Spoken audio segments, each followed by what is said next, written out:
فردین هستم، البته امینشون.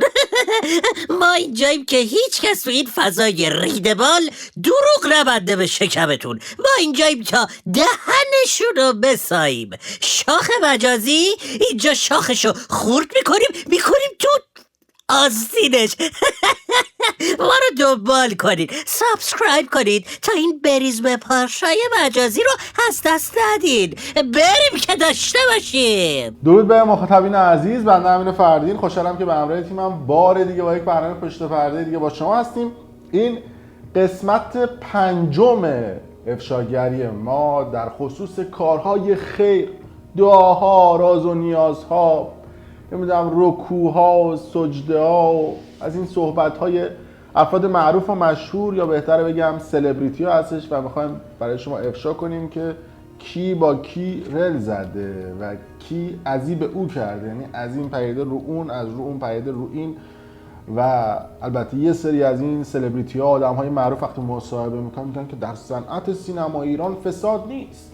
راست هم میگن، در صنعت سینما ایران همه در حال راز و نیاز، دعا، ارتباطات و چیزهای مختلف هستن که امروز به یه سری افراد میپردازیم. البته یه سری از این هنرمندها و سلبریتی ها به کشاورزی هم خیلی علاقه دارن. مثلا یه عدهشون گل میکارن، یه عدهشون میان این گلا رو روی بوم‌های نقاشی میکشن.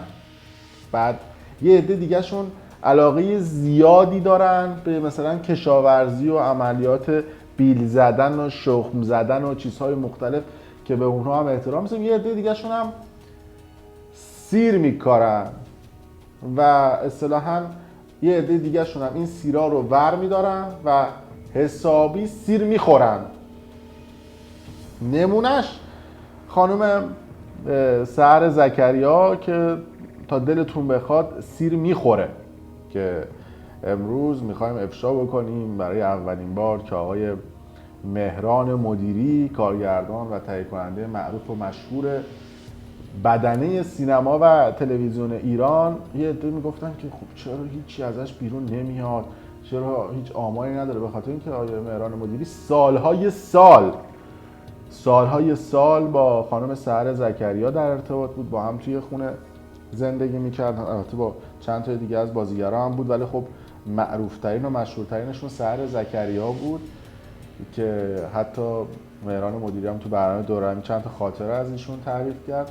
و بعد از اون که حالا استفاده خودشو کرد مهران مدیری، یعنی دعا و راز و نیاز و چیزه، چون اصلا ناراحت میشم شما فکر کنید که تو سینمای ایران فساد کجا؟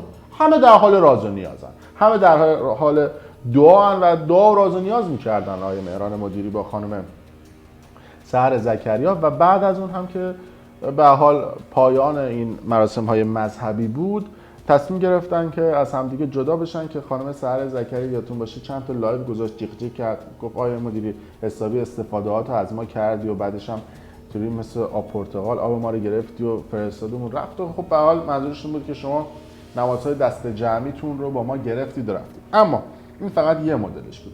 امروز در برنامه پشت پرده راجع به خیلی از افراد صحبت می‌کنیم که خیلی از دوستان سوال پرسیده بودن، هم توی دایرکت هم توی کامنت ها. از جواد عزتی خواهیم گفت، از حامد بهداد میگیم و خیلی های دیگه. سعی می‌کنیم توی 20 دقیقه این ویدیو رو جمع بکنیم. قسمت 6 و 7 و 8 الا ماشاءالله داریم. حتما کانال ما رو سابسکرایب بکنید، دکمه قرمز رنگ این پایین هست نوشته سابسکرایب، اگر هم گوشتون فارسی هستش رو مشترک شدن بزنید. اگه قبلا سابسکرایب کردید لایکی، دیسلایکی، کامنتی، پشت خار مادری چیزی بذارید که توسط یوتیوب ربات تشخیص داده نشید. بریم یه بالا ببینیم. بیایم من شروع بکنم. امروز میخوایم بهتره کنیم تو این برنامه.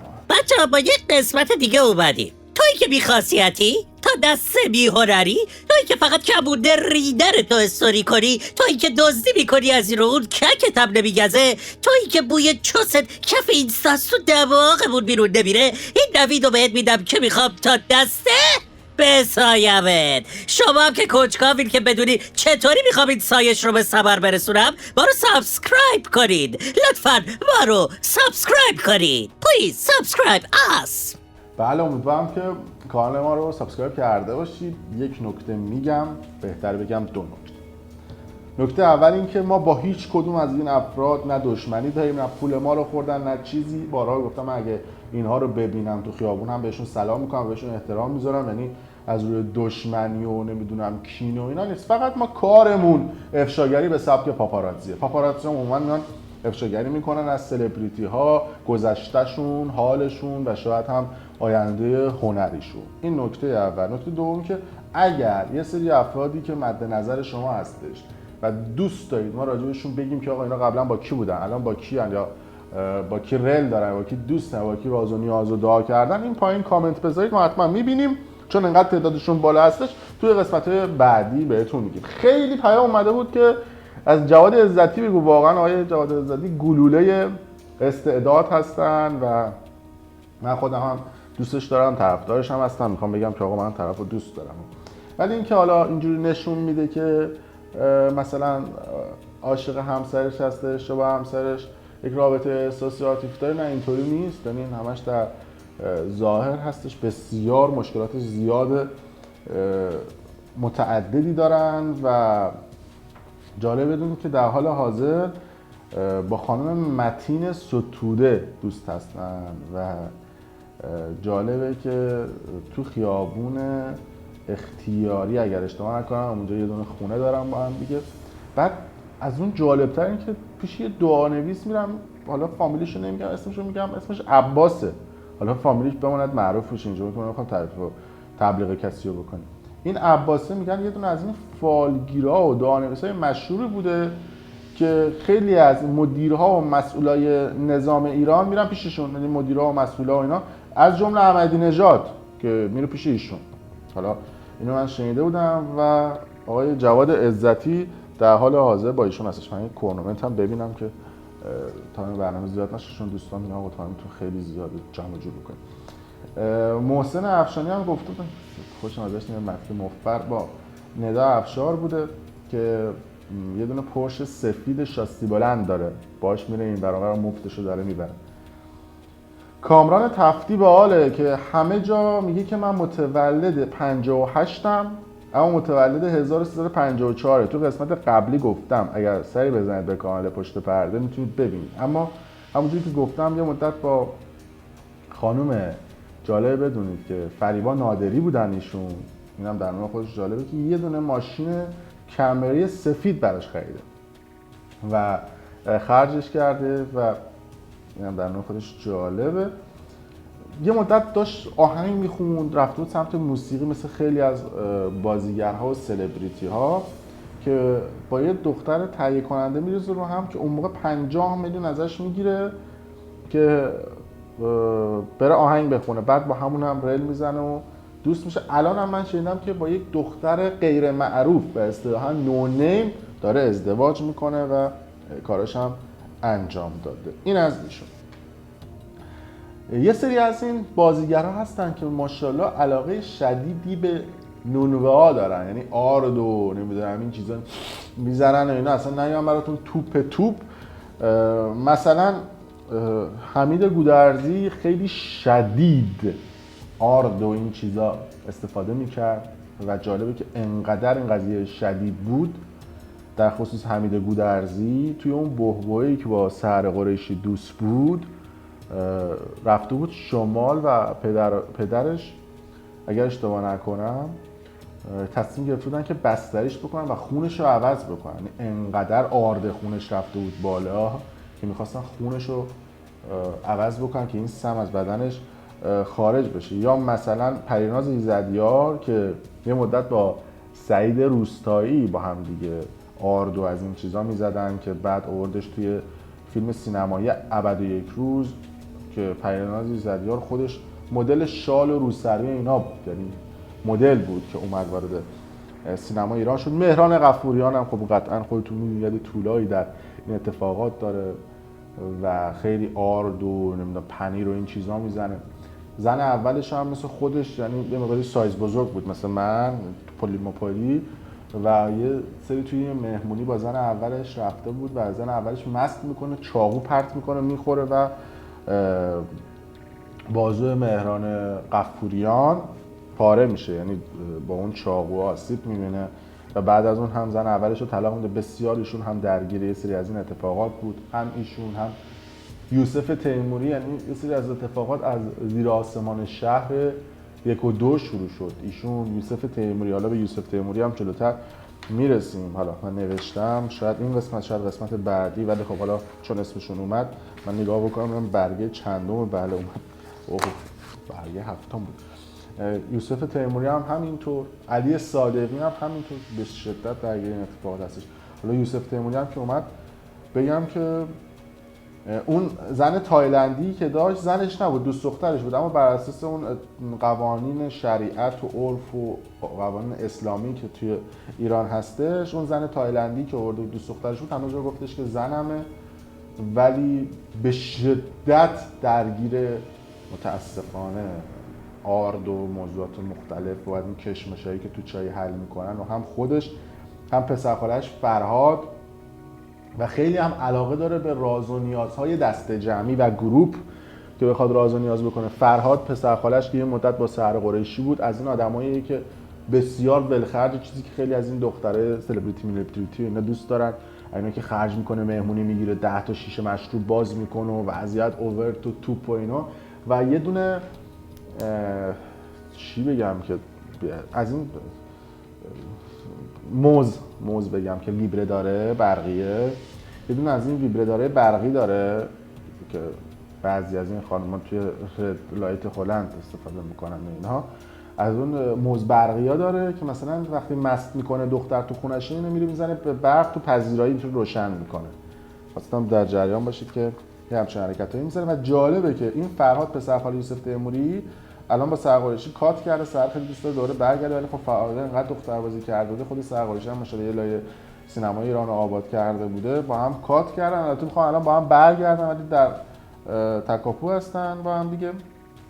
رفت یه دختر باش عقد کرد، دختر متولد 1377 تقریبا 19 20 سال با هم دیگه اختلاف سنی دارن. و یوسف تیموری البته منظورم، حالا به فرهاد هم برسیم. یوسف تیموری رفت دختر متولد 77 عقد کرد و دختره انقدر دید اینا حول و درگیر مواد و ایناست مثل فرهاده، کشید به طلاق و این چیزا.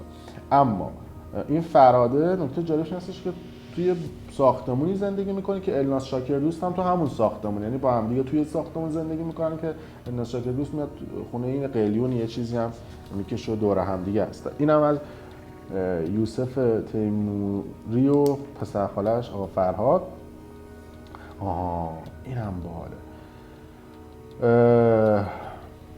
حامد بهداد که گفتم که با باران کوثری مدت دوست بود، که باران کوثری بهش میگن خانم کوچولوی سینمای ایران، که با مامانش آدمای بسیار پرنفوذ سینمای ایران هستن و یه سری از افراد یعنی باید از زیر پرچم باران کوثری رد شن تا بتونن وارد سینما ایران بشن، مثل حامد بهداد، مثل نوید محمدزاده یا خیلی دیگه که با باران کوثری دوست بودن. و شنیدم که حامد بهداد در حال حاضر ازدواج هم کرده، همسرش کانادا زندگی میکنه و کلا درگیر یه سری فازهای دیگه است. یعنی آدمایی که باش نزدیکن میگن یه مقداری خیلی فضاش روحانیه، یعنی توی لاین دیگه است، چل میزنه.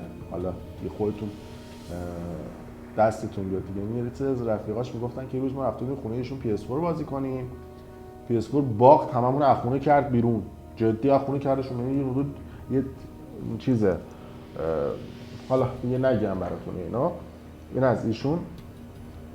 امیر جدیدی رو خیلی پرسید، من شنیدم ایشون بایه، یعنی هم با آقای هم با خانومه، مثل محمد رضا فروتن که گفتن الان در حال حاضر با صابر ابره، یعنی ایشون هم با، یعنی هم با خانوم هم با آقا از 100% تواناییشون استفاده میکنن. و اینم در خصوص محمد رضا فروتن بود، بحث تغییر جنسیت ایناش هم که توی رسانه‌ها خیلی مطرح شده.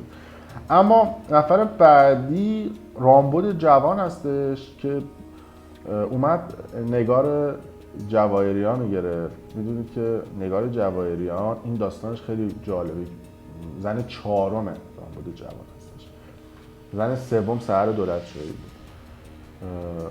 سحر دولتشاهی و نگار جواهریان دوستای صمیمی هم دیگه بودن، یعنی مثل خواهر بودن و اینا همه توی سینما ایران میدونستن، دوست قدیمی چندین و چند ساله، تا جایی که نگار میمد خونه رامبد سحر میخوابید، یعنی پیش هم دیگه بودن مدت ها. بعد از اون نگاره میاد تیک و تاک میزنه با رامبد و سحر مچشون رو میگیره و بعد از اینکه مچشون رو میگیره جدا میشه و 1-2 سال بعدش هم نگار با رامبد ازدواج میکنه و این اتفاق و این دوستی و وقتی که تو بدنه سینمای ایران میپیچه، چون میگه سینما ایران خیلی بدنه کوچیکه، همه از این ارتباطاتی که من دارم میگم خبر دارن ها.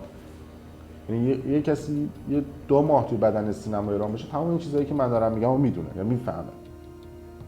وقتی که از این ارتباط با خبر میشه و این نامردی که نگار کرده بوده، خیلی از تهیه کننده و کارگردان ها به نگار دیگه فیلم پیشنهاد نمیکنن و فیلم نمیذارن بازی بکنه، تا اینکه اومد و یعنی کسی بهش نقش نمیداد. خود رامبد جهان یه فیلم ساخت به اسم نگار، هنوز که هنوز هم توی سینمای ایران به خاطر این نامردی که نگار کرده بوده در حق سحر دولتشاهی، همین اتفاق باعث شده که از هم دیگه اصطلاحاً جدا بشن و از هم دیگه فاصله بگیرن سحر و نگار و بدنه سینما ایران بدبین بشه نسبت به نگار.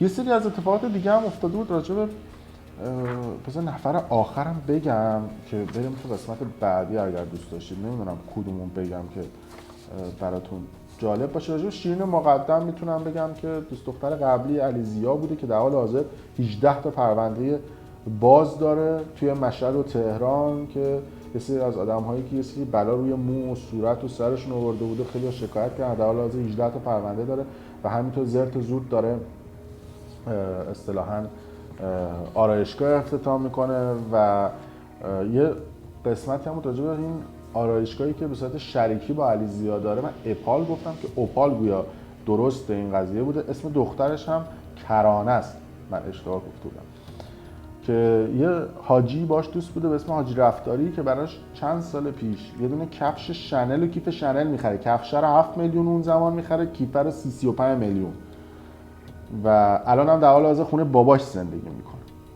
این هم در خصوص دوست دختر قبلی علیزیا که خیلی راجبش صحبت شده بود و خیلی از دوستان میخواستن که بدونن که این ماجراش از چه قرار بوده.